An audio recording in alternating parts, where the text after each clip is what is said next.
Canada just did something it has never done before in its entire immigration history. And most people, even people with active applications, even people already living in Canada on temporary status, do not fully understand what it means for them. For the first time ever in Canadian history, the government has set official caps on temporary residents, not just permanent residents. International students. Temporary foreign workers. All of them now have hard limits set by government policy for the first time.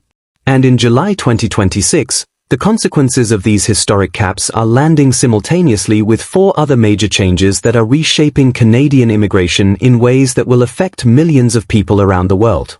If you are planning to move to Canada, currently in Canada on a temporary permit, or have a visa application in progress right now, this video covers everything you need to understand about what is actually happening and what it means for you specifically. Let us get into it. Welcome back to the channel. My name is Praise and I run Social and Travels, a travel and migration support company that helps people navigate visa applications and international relocation. Canada is one of the most requested topics on this channel, and July 2026 is genuinely one of the most significant moments in Canadian immigration history in a generation. Everything in this video is sourced from official IRCC announcements, the Canada Gazette, and verified immigration news sources. Let us walk through everything that is happening right now. Let me start with the most important development, because this is the foundation that makes everything else in this video make sense. For most of Canada's modern immigration history, the government's annual immigration levels plan focused almost exclusively on permanent residents. Every year, IRCC would announce how many people would receive permanent residency. The target was 465,000 in 2024, and the system was built around managing that permanent flow. Temporary residents, international students, temporary foreign workers, visa holders, were largely unmanaged at the policy level. There were no hard government caps. The system was effectively open-ended on the temporary side. That changed in October 2024 when Canada released its 2025 to 2027 immigration levels plan and introduced, for the first time in history, official government targets for temporary residents. This was described by immigration experts at the time as the most significant structural shift in Canadian immigration policy in decades. Canada was signaling that it was moving from a system that managed only permanent immigration to a genuinely holistic managed migration system that controlled both temporary and permanent flows simultaneously. July 2026 is the first full month where all of these historic temporary resident caps are in full operational effect, and the numbers are staggering in their scale. Here is exactly what the 2026 to 2028 immigration levels plan means in concrete numbers. Permanent resident admissions are stabilized at 380,000 per year from 2026 through 2028. This is a significant reduction from the 2024 target of 465,000 and represents a deliberate slowdown in permanent immigration intake. However, 64% of these permanent admissions are reserved for economic immigrants, skilled workers, professionals, and those meeting specific labor market needs. Canada is not reducing immigration so much as it is refocusing it. Temporary resident arrivals are being dramatically reduced. The 2026 target is 385,000 new temporary resident arrivals, down from a 2025 target of 673,650. That is a reduction of 43%. In a single year. Work permits are being reduced from 367,750 in 2025 to 230,000 in 2026, a reduction of 37%. International student permits are being reduced from 305,900 in 2025 to 155,000 in 2026, a reduction of 49%. Nearly half. And in the first 8 months of 2025, only 89,000 new international students actually arrived, meaning the real number arriving in 2026 may be even lower than the already dramatically reduced target. The stated goal of all of these reductions is to bring Canada's temporary resident population below 5% of the total population by late 2027. In recent years that figure had risen significantly higher, to approximately 7.5%, as the rapid growth in international students and temporary workers outpaced Canada's ability to integrate them into housing, healthcare, and services. This is what Canada did for the first time ever, And July 2026 is where the full reality of these historic changes is being felt. Beyond the historic temporary resident caps, July 2026 is a genuinely packed month for Canadian immigration. Let me walk you through the 5 most significant developments. Change 1. Ontario's biggest immigration overhaul in history. July 2026 is the first full month of operation of Ontario's redesigned provincial nominee program, and the changes are genuinely historic in their scope. On June 26, 2026, Ontario closed all 8 of its former OINP streams, every single one, and replaced them with a completely new structure called the Ontario Workforce Priority Stream. This is the biggest structural overhaul in the Ontario Immigrant Nominee Program's entire history. The program that previously had 8 separate streams with different eligibility criteria, different application processes, and different target populations has been completely replaced by a single unified stream with 3 pathways. Pathway 1 covers workers in TER 0 to 3 occupations, skilled and professional workers. Pathway 2 covers workers in TER 4 and 5 occupations, trades and labor workers. Pathway 3 covers eligible self-employed physicians specifically. The critical point that every applicant must understand: a job offer from an eligible Ontario employer is now mandatory for all applicants except self-employed physicians. This is a significant tightening from some of the previous OINP streams that allowed applicants without confirmed job offers to enter the expression of interest pool. Applications already submitted under the old streams before June 26 will be assessed under the old rules. But anyone who had not yet submitted, anyone who was planning to apply to the former OINP streams, now faces a completely different landscape. The new Ontario Workforce Priority Stream's expression of interest system is expected to reopen later in summer 2026, but no firm date has been announced as of this video. What this means for you practically: if you were targeting Ontario specifically through the OINP as your path to Canadian permanent residency, your strategy needs to be updated immediately. The old streams are gone. The new stream requires a confirmed Ontario job offer. If you do not have one, your first priority is securing that job offer. Everything else follows from there. Change 2. New IRCC Open Work Permit and PR Pathway, first time ever for this specific group. On July 21, 2026, IRCC publicly posted a ministerial public policy that was signed on June 25, and it contains something genuinely new. The replacement policy, signed by Immigration Minister Lena Metledge-Diab, addresses not just permanent residents but also the issuance of open work permits for a specific group of applicants for the first time ever in the policy's text. The policy applies to applicants under In Canada Permanent Residence public policies and opens a benefit that did not previously exist, specifically the ability to receive an open work permit alongside their PR application in certain circumstances. This is written for a specific group of applicants, and the full application instructions and the PR pathway opening are expected in winter 2027. The policy is in effect, but the application portal is not yet open. This is a developing story that will affect specific applicants, particularly those from regions with historically high study permit refusal rates who are currently in Canada. If this potentially applies to you, monitor the official IRCC website closely for the opening of the application portal. Change 3. New Consultant Regulations, Major Protection for Applicants. On July 15, 2026, new regulations governing the College of Immigration and Citizenship Consultants took effect, and IRCC has described these as the most significant regulatory update to consultant oversight since the college officially opened in 2021. Here is why this matters for anyone using or considering using an immigration consultant in Canada. The new regulations do 3 specific things. First, they significantly strengthen the complaints and discipline process. The college now has authority to impose substantially higher financial penalties on consultants who violate professional standards. Previously, financial penalties were limited and arguably insufficient to deter misconduct. The new penalty structure is designed to create genuine deterrence. Second, a new compensation fund has been established. This fund provides financial restitution to individuals who suffered financial losses because a licensed consultant committed a dishonest act on or after November 23, 2021. If you were defrauded by a licensed immigration consultant, This fund is now a real avenue for potential financial recovery. Third, the IRCC Public Register will display substantially more information about each licensed consultant beginning in April 2027. This increased transparency will allow applicants to conduct more informed due diligence before engaging any consultant.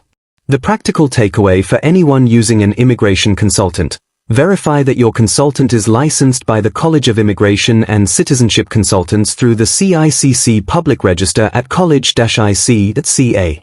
Only licensed members of the IRCC or members of provincial law societies are legally authorized to provide immigration advice in Canada for compensation. Anyone offering immigration consulting services who is not on one of these registers is operating illegally, and any money you pay them has no compensation fund protection. Change 4. Parent and Grandparent Program paused. On July 17, 2026, the Canadian government announced an immediate pause on the Parent and Grandparent Program, the PGP, which allows Canadian citizens and permanent residents to sponsor their parents and grandparents for permanent residency in Canada. This pause takes effect immediately and applies to new sponsorship applications. People who have already submitted PGP applications are not affected. Their applications continue to be processed. But anyone who was planning to submit a PGP sponsorship application in the near future will not be able to do so until the pause is lifted. The pause reflects two realities simultaneously. First, the PGP has historically been one of the most oversubscribed immigration programs in Canada, with far more people wanting to use it than the program's annual capacity allows. Second, the 2026 to 2028 Immigration Levels Plan explicitly prioritizes economic immigration at 64% of all permanent admissions, and family class immigration, including the PGP, is being held at approximately 21 to 22% of admissions. Within that constrained family class envelope, the PGP is being restructured. This pause will have significant emotional and practical consequences for immigrant families in Canada who were planning to bring parents or grandparents over. If your family was counting on the PGP as part of your long-term Canada plan, monitor the official IRCC website for updates on when the pause will be lifted and what changes to the program structure may be announced alongside any reopening. Change 5. Asylum claims dropping dramatically. The fifth major development in July 2026 is less a policy change and more a data point that tells you something significant about the direction Canadian immigration is heading. Asylum claim volumes have dropped 42% in the first 4 months of 2026 compared to the same period in 2025, and 63% compared to 2024. These are dramatic reductions, and they reflect the combined effect of stronger border enforcement, tightened asylum processing rules, and the overall immigration restriction environment that Canada has been building since late 2024. Canada's immigration system, which had been under significant strain from high volumes across virtually every category, is visibly contracting. The temporary resident caps, the student permit reductions, the work permit reductions, the PGP pause, and the asylum claim declines are all part of the same overarching policy direction: a Canada that is reducing its overall immigration intake significantly, restructuring what intake remains toward economic contributors, and asserting much stronger government control over all immigration flows simultaneously. This video would be incomplete if I only covered restrictions and pauses. July 2026 also brings two genuinely significant positive developments for specific groups of applicants. Positive Development 1. 33,000 temporary workers fast-tracked to permanent residency. The 2026 to 2028 Immigration Levels Plan includes a one-time initiative to grant permanent residency to up to 33,000 temporary foreign workers currently in Canada in 2026 and 2027. These are workers who have built strong community ties, contribute through taxes, and play a meaningful role in sustaining Canada's economy in specific in-demand sectors. This initiative is specifically targeted at temporary workers already in Canada, not new arrivals. IRCC has indicated that eligible individuals will be those working in specific in-demand occupations, with strong employment records and community ties. Full eligibility details and application processes are being finalized. If you are currently in Canada on a work permit, monitor the IRCC website closely for the specific criteria when they are published. Positive Development 2, 115,000 protected persons granted permanent residency. Separately, Canada is launching a 2-year initiative to grant permanent residency to approximately 115,000 individuals who already hold protected person status in Canada, meaning refugees who have been accepted and are living legally in Canada but have not yet received permanent resident status. This is a genuinely significant humanitarian initiative that will provide stability and certainty to over 100,000 people who have been in limbo in Canada's system. It fulfills Canada's humanitarian obligations while also allowing these individuals to fully integrate, access full healthcare, sponsor family members, and eventually apply for citizenship. Let me now translate all of these changes into specific guidance based on your situation. If you are planning to study in Canada, the international student permit environment has fundamentally changed. With new student permits reduced by 49% in 2026, from 305,900 to 155,000, competition for the available permits is significantly higher than it was even 18 months ago. The institutions you apply to matter more than ever. Designated learning institutions with strong post-graduation employment records are more likely to have their study permit applications supported. And your plan for what comes after your studies, your pathway to either a post-graduation work permit and then PR, or a return home, needs to be clear and well documented in your application. If you are currently in Canada on a study permit, your post-graduation work permit remains available after completing eligible programs at designated learning institutions. The PGWP was not included in the temporary resident caps as IRCC counts it as an extension or change of status rather than a new arrival. However, the pathway from PGWP to permanent residency through express entry has become more competitive as overall permanent resident intake has been reduced. Build your express entry profile aggressively while on your PGWP, language scores, work experience documentation, and any available provincial nomination pathway. If you are a temporary foreign worker currently in Canada, July 2026 is potentially significant for you. The 33,000 temporary workers fast-track initiative could represent a genuine PR pathway without navigating the full express entry process. Monitor IRCC announcements closely for the eligibility criteria and application opening. Continue building your express entry profile simultaneously. Do not wait for the fast-track initiative to be your only strategy. If you were planning to use the Ontario PNP, as covered in the Change 1 section, the old OINP streams are gone.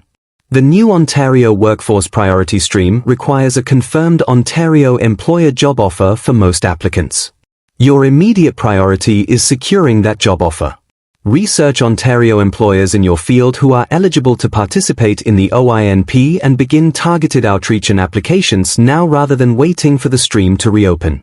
If you were planning to sponsor parents or grandparents, the PGP pause means new applications cannot be submitted right now.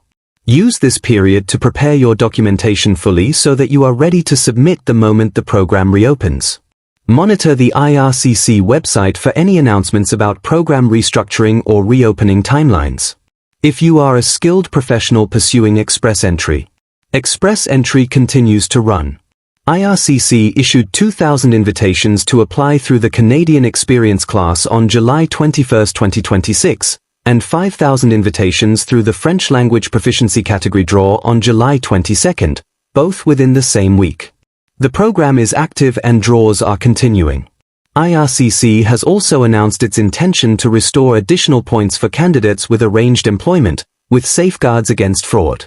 If you are working toward express entry, continue building your CRS score, language test scores, Canadian experience, and any provincial nomination pathway available to you.